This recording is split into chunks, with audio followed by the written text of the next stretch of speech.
欢迎来到新兴消息频道，请订阅频道，所以大家不要错过当天最热门的新闻。我们今天的时事通讯包括以下内容：白色橄榄树后，陈哲远古装大剧来袭，搭档李沁、夏梦、陈赫一。2024年，陈哲远主演的军旅爱情剧《白色橄榄树》开播前备受期待，却因剧情悬浮、节奏混乱遭遇口碑滑铁卢。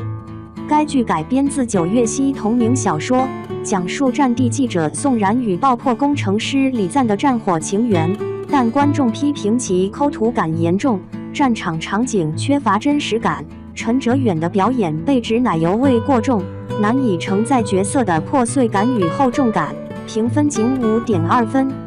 尽管剧中转圈名场面一度引发模仿热潮，但整体收视低迷，被同期热播剧碾压。不过，白色橄榄树的争议并未阻碍陈哲远的资源进阶。接下来，陈哲远又有一部古装剧要来了，该剧叫《一笑随歌》，试图以双强 CP 和精良制作扭转口碑。《一笑随歌》改编自赤义千余小说《一笑》，以虚构的锦绣国与肃杀国战争为背景，讲述红衣女射手傅一笑一箭射中敌国皇子凤随歌扭转战局，却因坠崖失忆，与遭追杀的凤随歌意外重逢。两人从互相利用到携手揭露两国阴谋，经历权谋争斗与情感纠葛，最终实现双向救赎与家国大义。剧集融合战争、悬疑、权谋与甜虐爱情，采用谍影式强情节叙事，失忆梗、身份反转、刺杀开局等元素密集。导演朱瑞斌更以香蜜长歌行的视觉美学加持，力求打造古偶 3.0 标杆。陈哲远饰演的角色是凤随歌，他是肃杀国大皇子，表面桀骜冷酷，实则心怀苍生。角色需兼具战场杀伐的狠戾与权谋博弈的隐忍，情感线则需从利用到深情的层次递进。陈哲远此前在《暗夜与黎明》中饰演的警察林少白，已展现对复杂角色的把控力，尤其是从纨绔到坚毅的成长线。其古装形象亦有多部作品背书，《仙剑4》中云天河的天真与《烽火流金》中长庚的深沉，证明其可塑性。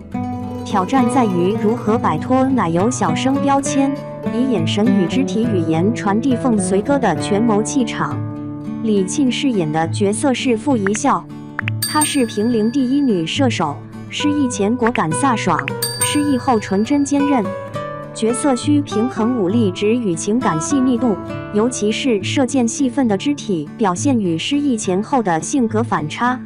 李沁的古装适配度堪称90花天花板，《庆余年》中林婉儿的清冷，《楚乔传》袁纯的黑化均深入人心。其射箭戏经验与舞蹈功底，为动作戏增添说服力。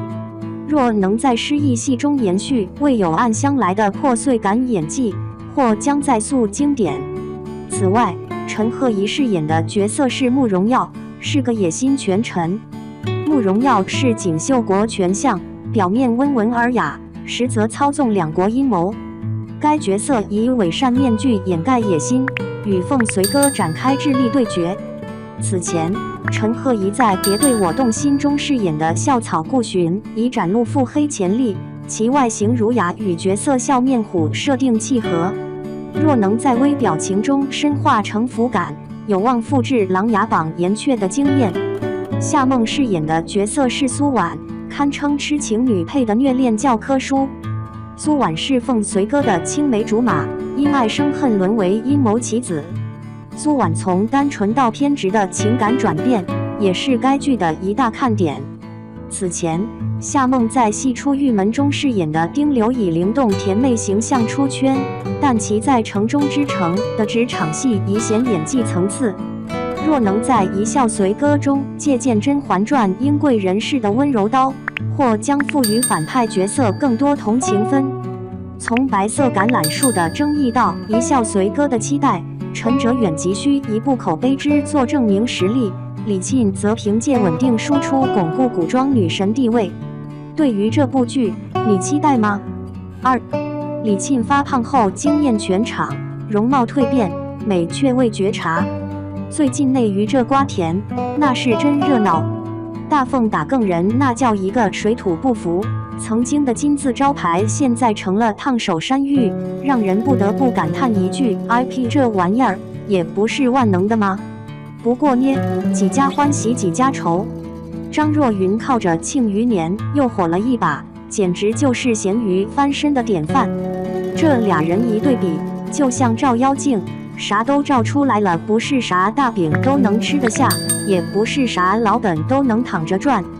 话说那天红毯，男明星们也是暗暗较劲，有人想靠霸总人设扳回一局，结果嘛，只能说理想很丰满，现实很骨感。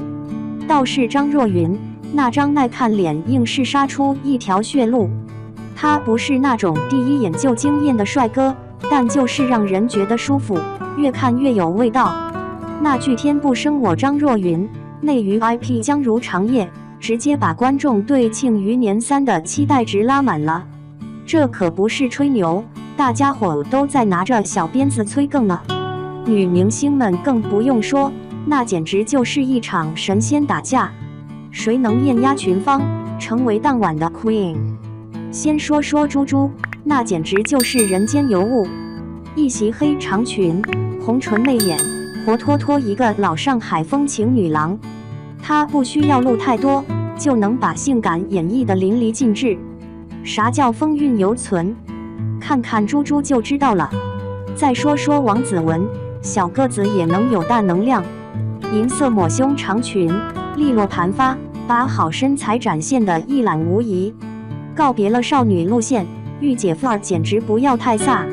还有樱桃，那真是冻龄女神，红色连衣裙衬得她肤白貌美，状态好到在她脸上你看不到啥岁月痕迹，只有满满的活力，这才是活出自我啊。最后说说李沁，以前总觉得她有点苦相，这次终于找对风格了。紫色礼服衬得她脸颊饱满，眉眼如画，简直就是国泰民安脸。看来找对造型师很重要啊。说到底，内娱的未来还得看观众。大家伙不仅催《庆余年3》，还盼着李沁能多演点好角色。希望所有的女明星都能保持好状态，不断突破自己，给我们带来更多惊喜。对了，你觉得谁才是你心目中的红毯 Queen 呢？